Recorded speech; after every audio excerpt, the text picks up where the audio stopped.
Halo Insomanians, selamat datang di Insomans yang berisi podcast dan cerita horor misteri lainnya. Podcast kali ini merupakan kisah nyata di teror hantu lorong kampus. Cerita ini sudah mendapat izin dari pemilik cerita, Kak Fajar Harahap. Sebelum saya mulai, jangan lupa untuk menekan tombol subscribe dan juga like untuk mensupport channel ini.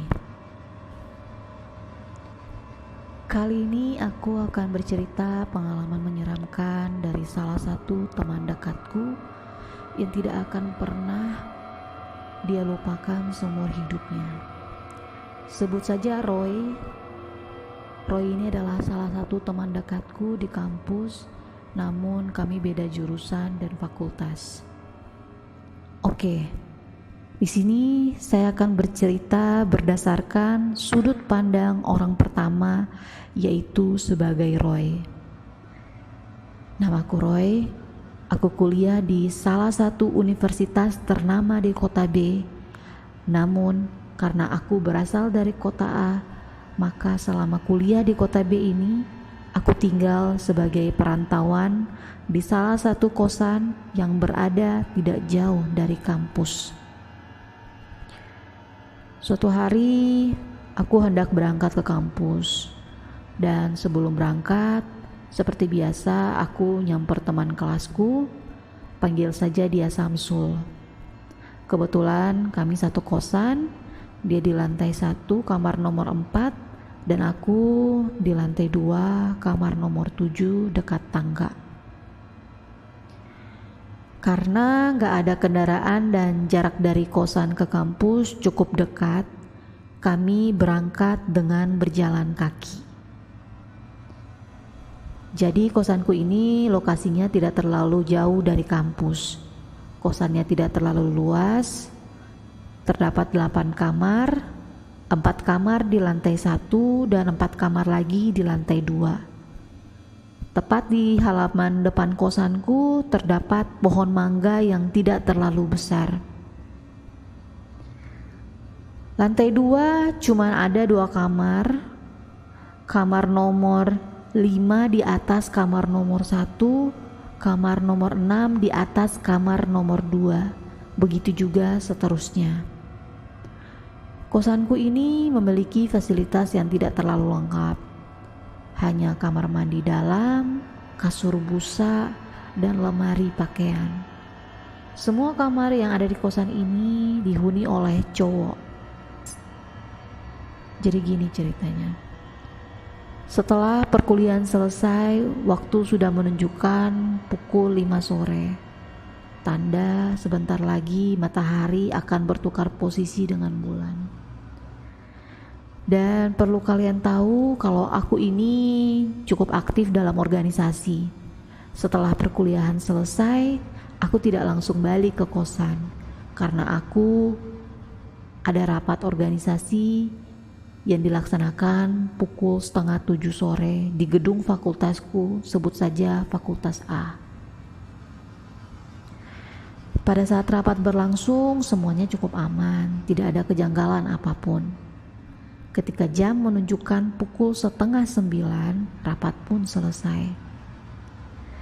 Aku pun berniat balik ke kosan, namun perutku mendadak melilit. Terpaksa aku mengajak Samsul untuk ke toilet kampus dulu karena jika ditahan, sampai ke kosan yang ada malah tumpe-tumpe sepanjang jalan. "Sul, mules nih, toilet dulu ya," kataku. "Gak nanti aja di kosan?" tanya Samsul. "Udah malam, gak serem apa di toilet kampus?" lanjutnya. "Gak tahan nih, udah di ujung," jawabku. "Ya udah, ayo gue tunggu di luar depan toilet ya," kata Samsul. Jadi setelah masuk WC kampus ada 3 bilik toilet yang berjejer kayak toilet XX1. Nah di sini aku ada di bilik yang tengah, entah mengapa aku pilih yang di tengah.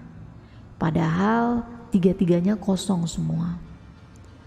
Saat aku sedang bertapa di salah satu bilik toilet kampus, tiba-tiba ada yang mengetok bilikku, tok tok tok, pelan namun terdengar jelas karena suasananya sunyi. "Oi, siapa ya?" tanyaku. "Sul, itu lu? Ada apa?" lanjutku. Tak terdengar jawaban dari luar. Selang beberapa lama pintu bilikku diketuk, lebih tepatnya digedor, duk duk duk duk. Suaranya mengagetkanku. Sontak aku berkata, "Woi, apaan? Jangan bercanda lah, lagi fokus nih." Namun masih tak terdengar jawaban. Aku mulai sedikit panik, namun aku coba untuk berpikir positif. Mungkin itu si Samsul lagi iseng. Soalnya dia orangnya agak iseng alias tukang jahil. Setelah aku selesai dengan urusanku di toilet, aku pun keluar.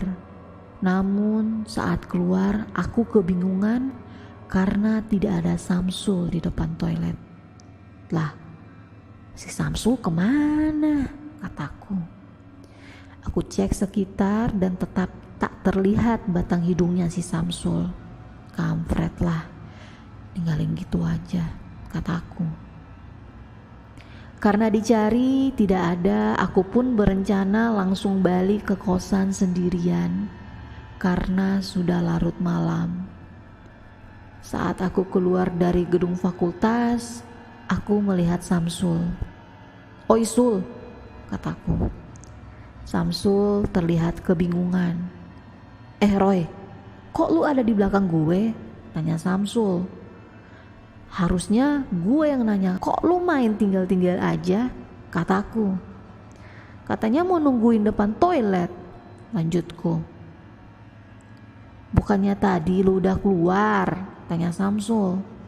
"Mana ada, orang gue barusan baru keluar," jawabku. "Ah udahlah, ayo balik," kata Samsul. Setelah sampai kosan, dia cerita. Jadi Samsul katanya lihat aku udah keluar, tapi dengan muka agak pucat gitu. Katanya dia tanya gak dijawab. Terus aku jalan, nyelonong gitu aja.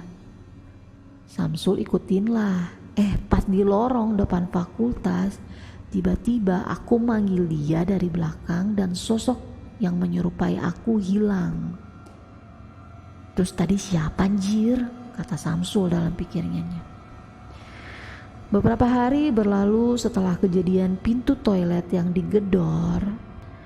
Waktu menunjukkan pukul 4, aku dan teman organisasiku sedang duduk di dalam kantin kampus, sembari membahas yang akan dirapatkan nanti malam. Selang beberapa waktu kemudian Samsul datang. "Habis dari mana lo?" tanyaku. "Biasa, nyebat di depan," jawab Samsul. "Pantesan, beres kelas gue cariin gak ada," kataku. Waktu pun berlalu. Setelah semua anggota kumpul, kami pun memulai rapat. Pada saat rapat, pandanganku teralihkan pada sosok perempuan berambut panjang, menggunakan gaun merah dan mukanya tertutup oleh rambutnya yang sedikit kusut. Tak lama sosok itu pun menghilang entah kemana. Ketika waktu menunjukkan pukul 9 malam, rapat pun selesai. Aku dan Samsul pun berjalan balik ke kosan. Saat di lorong depan GSG, aku melihat sosok wanita itu lagi berjalan di ujung lorong. "Sul, lihat ujung lorong ada cewek sendirian," kataku. Namun saat aku dan Samsul melihat kembali, sosok itu tidak ada. "Mana?" Tanya Samsul sambil mencari-cari wanita yang kusebutkan tadi. Bercanda lu gak lucu, gak ada itu, merinding gue. Lanjutnya, seriusan, tadi ada di ujung lagi berdiri, kataku. Setelah kejadian itu, saat perjalanan pulang, pundakku terasa berat. Pegal gitulah, seperti menggendong sesuatu. Padahal isi dari tas yang aku gendong hanya buku 1, tempat pensil, dan charger handphone. Di sini aku masih positif, mungkin efek lelah setelah kuliah lanjut rapat. Setelah sampai kosan, aku segera istirahat. Takutnya drop kan, mana orang tua, jauh beda kota. Entah kenapa aku terbangun, kulihat jam menunjukkan pukul 11:30. Kukira sudah pagi, ternyata masih jam segini. Pikirku, aku pun melanjutkan tidur. Saat ku memejamkan mata, beberapa menit kemudian terdengar suara tangisan perempuan. Suaranya terdengar dari pintu kamar kosku. Aku pun mulai panik dan seukur tubuhku lemas. Bajingan, kok ada suara cewek nangis di kosan cowok? Ku coba memejamkan mata dan tidur membelakangi pintu dan jendela. Tak lama ada suara ketukan pintu disertai suara wanita. Tok, tok, tok. Mas, buka pintunya mas. Suaranya lirih namun terdengar cukup jelas. Karena saat itu keadaan sedang sunyi. Makin paniklah aku dan memberanikan diri. Pergi, jangan ganggu aku, ucapku. Lalu tidak terdengar suara apapun dan aku pun tertidur. Paginya aku terbangun dan cukup lega rasanya. Aku telah melewati malam yang menakutkan. Aku pun bergegas mandi karena sebentar lagi akan ada perkuliahan. Saat membuka pintu kamar, aku pun kaget karena di lantai depan kamar ada banyak rambut panjang tergeletak. Bajingan. Ternyata semalam bukan mimpi. Pikirku, aku pun menyapu semua rambut itu dan segera berangkat kuliah. Perkuliahan pun selesai, waktu menunjukkan pukul 2 siang. Aku pun berencana mencari makan dan kembali ke kosan. Saat di perjalanan ada wanita parubaya tak dikenal bicara padaku. Mas, hati-hati kamu sedang diikuti. Saat aku akan menanyakan balik, diikuti siapa? Wanita yang bicara padaku sudah menghilang dalam keramaian. Setelah sampai di kosan, segera mandi karena badan sudah lengket. Saat sedang mandi, aku pun kembali dikagetkan karena terdapat banyak rambut panjang di kamar mandiku. Padahal saat itu rambutku pendek dan tidak ada orang yang berkunjung sebelumnya. Kubersihkan semua rambut itu dan membuangnya ke tempat sampah. Selesai mandi, ada Samsul datang ke kamar untuk mengerjakan tugas bareng. Tugas pun selesai. Waktu menunjukkan pukul 6:30 sore. Tiba-tiba terdengar suara wanita menangis dari dalam kamar mandi. Aku pun menatap Samsul. Kita saling bertatapan. Samsul menggerakkan kepala seolah memberikan kode. Apaan itu? Aku pun menggelengkan kepala. Aku memberanikan diri membuka pintu kamar mandi. Dan saat aku buka, tidak ada apapun dan suaranya menghilang. Setelah kejadian itu, di kamarku sering ditemukan beberapa helai rambut panjang.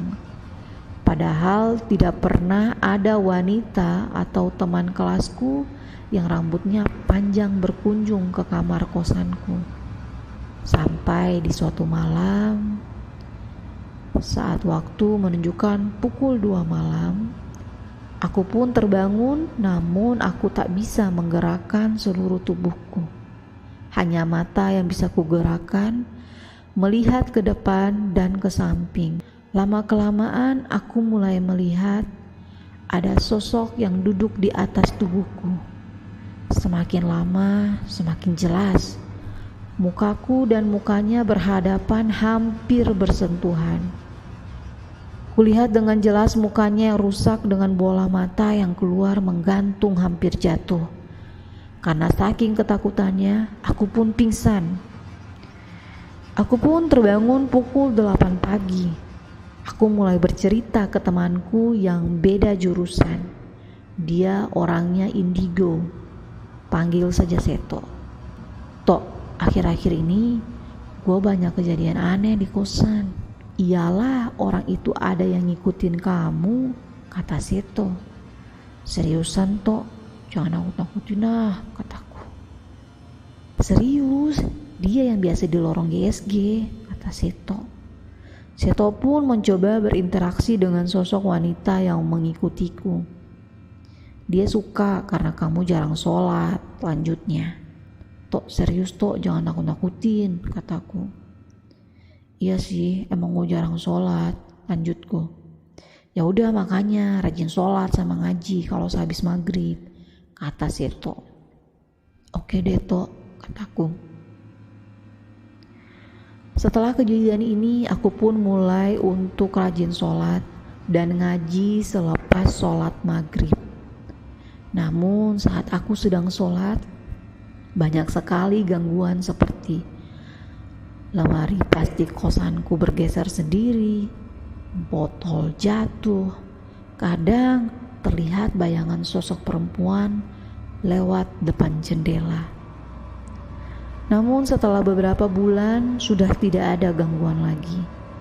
Dan setelah kejadian itu, aku jadi rajin melaksanakan ibadah sholat 5 waktu. Intinya, kita sebagai muslim wajib melaksanakan sholat dan meminta perlindungan kepada yang di atas agar dijauhkan dari gangguan makhluk-makhluk jahat seperti mereka. Halo Insomanians, terima kasih sudah mendengarkan Insomans edisi podcast dari awal sampai akhir, dan sampai jumpa di video selanjutnya. Bye.